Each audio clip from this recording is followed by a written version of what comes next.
My own overconfidence almost got me arrested once. There were no other cars on these cobblestone streets. And things started to feel a little bit off. When we finally got to the hotel, their faces went white. You're going to be arrested instantly.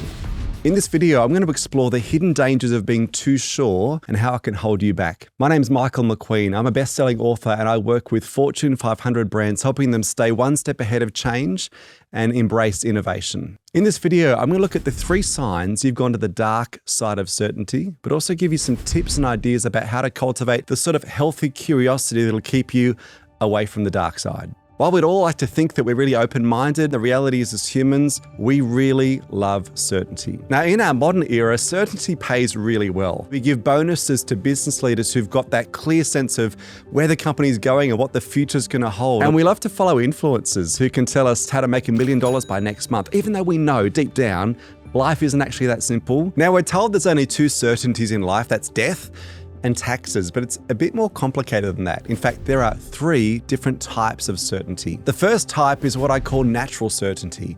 This is stuff that's based in science or mathematics, like 2 + 2 = 4. The second type of certainty is instinctual certainty. That's that gut feel you get when you just know that you know that you know. Now, the third form of certainty is what I call empirical certainty. This is when we know something because of our experience, because of the track record or the past. And experience and expertise can be a great thing. But here's the problem.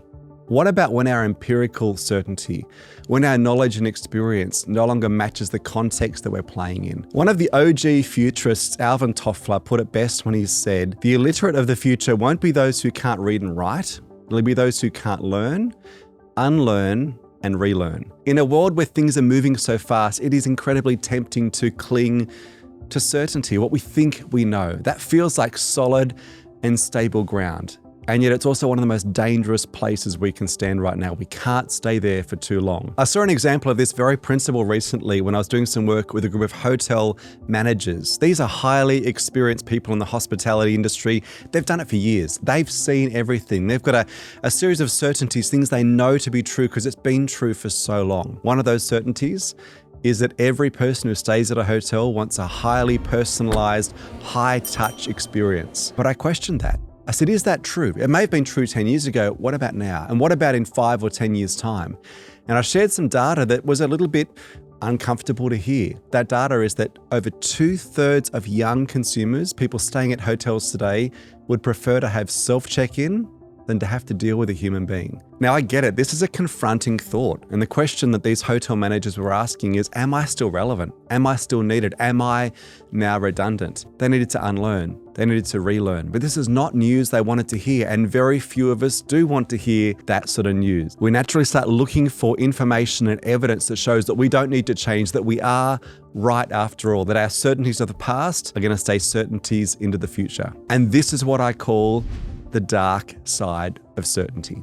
Now, it's only human to drift to the dark side from time to time. We all do it. I want to give you 3 signs or symptoms that you may have drifted to the dark side of certainty. The first is defensiveness. Now, I've spent much of the last decade researching the psychology of stubbornness, what happens in our brains that causes us to push back, to get defensive, even when we know we really shouldn't be. And if you look at what happens in our brains, one of the key things we've got to understand is the role of our limbic system. Our limbic system responds to new ideas, new information that seem threatening to us the same way they respond if we're confronted with a physical threat. Sitting in a room with those hotel managers, I saw defensiveness spark instantly. There was that sense that, hey, we've always done it this way and it's worked. Why do we need to change? As humans, we often duck and weave around the reality in front of us because it is confronting to have our certainties challenged. The second sign is overconfidence. Now, confidence is a great thing. There's something about knowing who we are,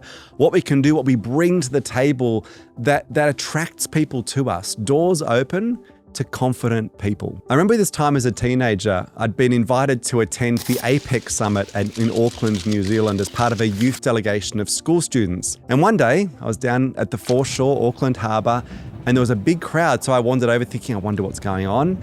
And I just sort of walked up confident like I was meant to be there. And I found myself there shocked as anyone. And a few minutes later, I was standing 10 meters away from President Clinton and watching on, surrounded by Secret Service. And the only reason I was there was confidence. I walked up like I was meant to be there, and so the doors naturally opened. The challenging thing is when confidence becomes overconfidence. The problem with this is that bravado can often blind us. A good example of this was some research done recently where a group of social scientists interviewed a bunch of Americans just on the street to get a sense of what their views were on American engagement with Russia in the Russia-Ukraine conflict. The researchers asked people two questions. Firstly, they asked what their views were on American military engagement with Russia. And the second question was the key one. Can you place Ukraine on a map? What they found was those who had the strongest, most rigid, most certain views about how America should engage militarily were those who had no idea where Ukraine was on a map. See, truly knowledgeable people make allowances for nuance. They have a far more humble approach to reality and the circumstances they're engaging with. Because here's the thing, if you're running on confidence rather than competence, you are only one question away from having your ignorance exposed. My own overconfidence almost got me arrested once in Belgium. We were on holidays in Europe and we're driving into downtown Brussels to get to our accommodation, and the Google Maps directions weren't quite clear whether it was a driving path or a pedestrian path. Now, my wife typically is a bit more cautious. She said, maybe we should stop and ask for directions or call the hotel. And I said, nah, we'll be right.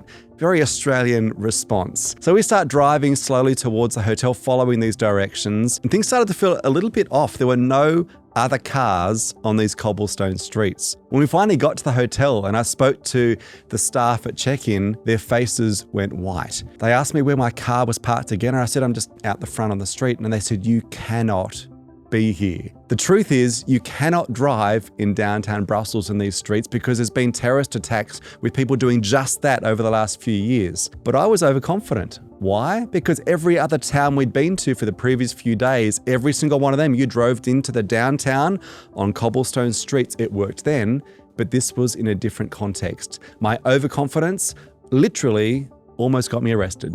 The third sign you've gone to the dark side of certainty is obstinance. Now, one of the questions that's always fascinated me from a research perspective is why don't smart people change? Even when they want to, even when they know they should, why do we as humans so often dig our heels in? And one of the things that tends to drive this more than any other is something I refer to as psychological sunk cost. Now, you've probably heard of economic sunk cost before. That's when you stick with a course of action or a decision, a purchase that you've made, something you've invested in, even though things aren't going well. And maybe a better opportunity, a better option has emerged, but you'll stick with that original course of action, that original decision, because you've already spent so much time, so much energy, so much money on it. We do the same thing when it comes to our beliefs, our assumptions, and our empirical certainties. You know, ego plays a massive role in this. You know, most of us would rather save face than be right. Diane Musho-Hamilton, who's an award-winning mediator, has observed this for decades in her work with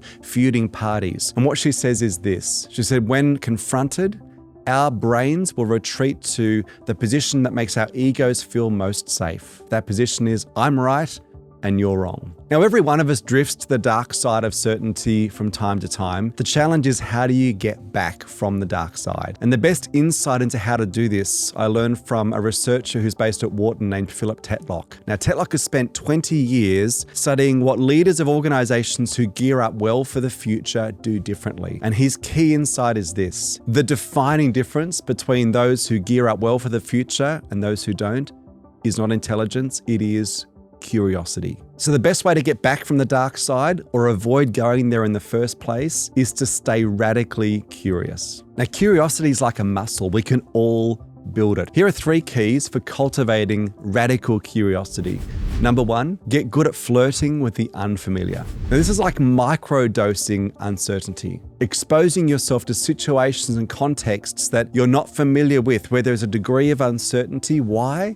Because what you're getting your brain used to is that feeling of not being certain and realizing that it's okay. You'll survive. You can stay safe even when things aren't certain. Now, part of this is just about embracing life. embracing things that are not the norm for you. A colleague of mine had a great way of doing this in her relationship. Her and her husband would have these things called indie dates, I-N-D-I. I'd never do it.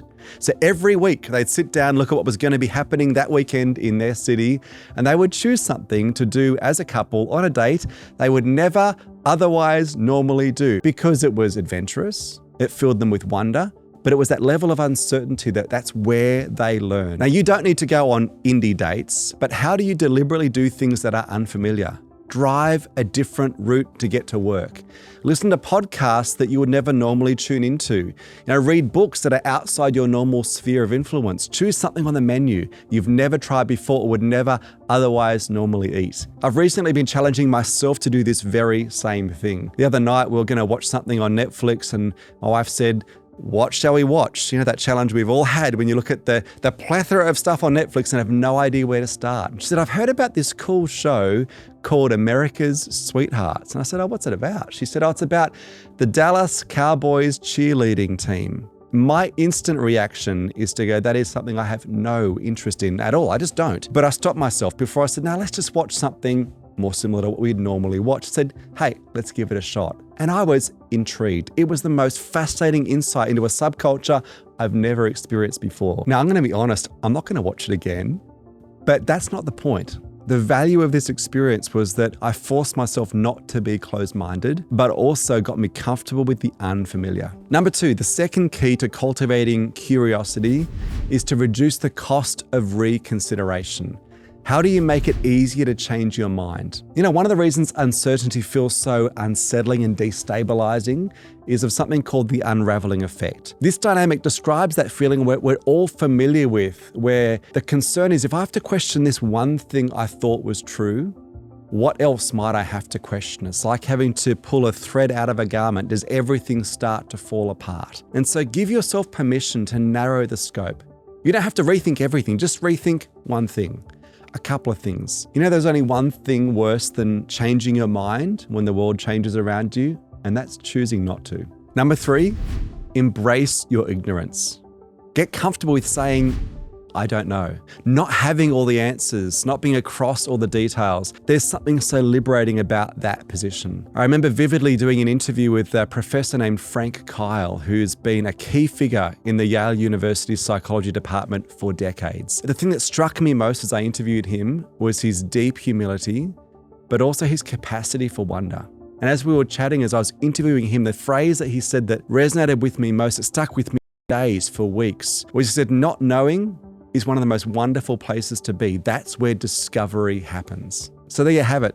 There are the 3 signs you've drifted to the dark side of certainty, but also 3 ideas for cultivating the sorts of curiosity that'll keep you away from the dark side. Thanks so much for watching. I hope that was helpful. If you've liked the video, please hit like. By all means, subscribe so you can stay in touch with other content I'll be sharing. And I'd love to see your thoughts in the comment section below.